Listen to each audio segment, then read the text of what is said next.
The Indian forces come, they round up all the kids of the area and then look for pellet wounds.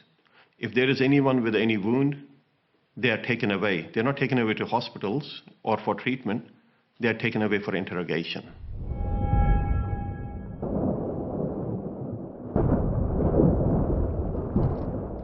Growing up in Kashmir has different perspectives to it.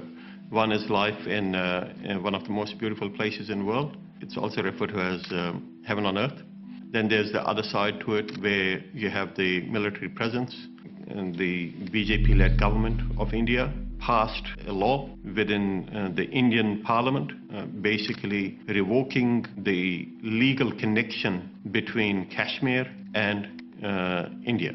And that was, the status was changed. It was made as a centrally administered territory. Now this was done without any consultation with the opposition parties in India, without the consultation of Kashmiris themselves. And India is supposed to be the largest democracy in the world. Kashmir was a nation with its own flag, with its own constitution, and with its own head of state. So coming back to 5th of August, that was revoked with one stroke of pen. The situation with regards to the conditions of the people right now, well, what can you say about the people who have their rights torn off, stripped away at the slightest behest?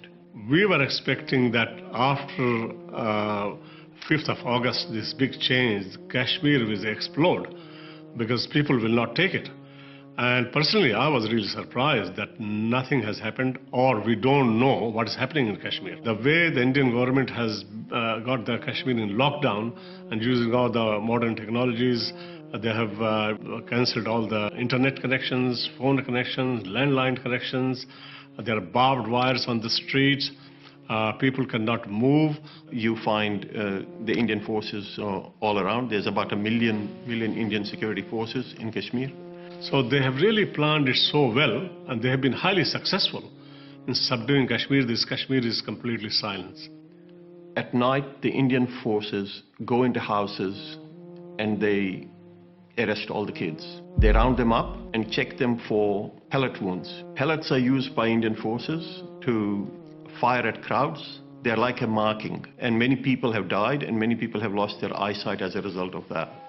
If there is anyone with any wound, they are taken away. They're not taken away to hospitals or for treatment.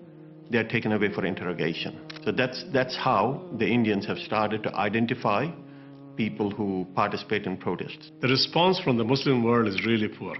Really poor. It just shows that the Ummah is just can't do anything for any part of the Ummah. Unlike the Palestinian issue, which everybody is aware of, I think that generally the Muslims and the people of the world don't know what the situation is in Kashmir. We can spread the awareness. We can talk to your neighbors, talk to your friends, talk to your workplace friends.